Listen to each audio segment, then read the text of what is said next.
आपण पाहत आहोत SN न्यूज मराठी। लाईक करा, शेअर करा, सबस्क्राईब। निश्चितपणे माननीय संजयजी राऊत साहेब ज्येष्ठ आहेत, आम्ही त्यांचा सन्मानच करतो आणि भविष्यातही करू। पण शेतकरी कामगार पक्षाचा इतिहास हा मागच्या 77 वर्षाचा आहे। 95 साली आणि 99 साली काय परिस्थिती झाली होती राज्यामध्ये, आणि त्यावेळेस शेतकरी कामगार पक्ष हा पुरोगामी विचार टिकवण्याच्या बाजूने होता, महाविकास आघाडीच्याच बाजूने होता आणि भविष्यकाळात सुद्धा महाविकास आघाडीचा पुरोगामी विचार टिकवण्यासाठीच भविष्यात सुद्धा आम्ही प्रयत्न करू। आणि ही निवडणूक आम्ही मतं खाण्यासाठी नाही, तर ही निवडणूक ही लढतोय म्हणजे या मतदारसंघावर आबासाहेबांचा पुरोगामी विचाराचा आणि शेतकरी कामगार पक्षाचा लाल बावटा फडकवण्यासाठी, आणि 23 तारखेला लाल बावटा फडकवून स्वर्गीय आबासाहेबांना श्रद्धांजली वाहण्यासाठी ही आम्ही निवडणूक लढतोय। मतं खाणारे कोण खाणार आहेत हे 23 तारखेला कळेल, आणि कोणामुळे कोणाचा फायदा झाला आणि कोणामुळे कोणाचा तोटा झाला हे 23 तारखेला आपण याच्यावरती भाष्य करू। त्याचबरोबर इथले उमेदवार तेही ज्येष्ठ आहेत, आमचे 25 वर्षाचे आबासाहेबांचे सहकारी होते। आज ते सोबत नाहीत, निवडणूक लढत आहेत, आमच्या त्यांना शुभेच्छा आहेत, ते ज्येष्ठ आहेत, आम्ही त्यांचा सन्मान करू।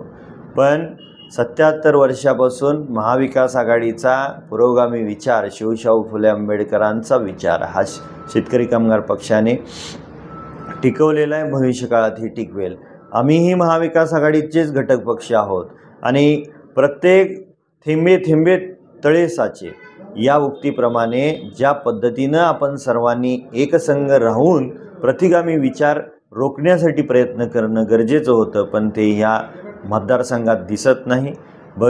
पण निश्चितपणे शेतकरी कामगार पक्ष फिनिक्स पक्षाप्रमाणे भविष्यकाळात उंच भरारी घेईल आणि आमची ताकद आम्ही दाखवून देऊ। उद्याच्या मतदानासंदर्भात सर कार्यकर्त्यांना काय आवाहन कराल? ज्या पद्धतीनं सगळी यंत्रणा आहे, सर्व जे एकूण वातावरण दिसतं, अनेक ठिकाणी ज्या वेगवेगळ्या घटना घडलेल्या, कार्यकर्त्यांना काय आवाहन कराल? सर्व मतदार बंधूंना मी नमस्कार करतो। डॉक्टर बाबासाहेब अण्णासाहेब देशमुख, महाविकास आघाडी व इंडिया अलायन्सचा पुरस्कृत 253 सांगोला विधानसभेचा शेतकरी कामगार पक्षाचा अधिकृत उमेदवार आहे।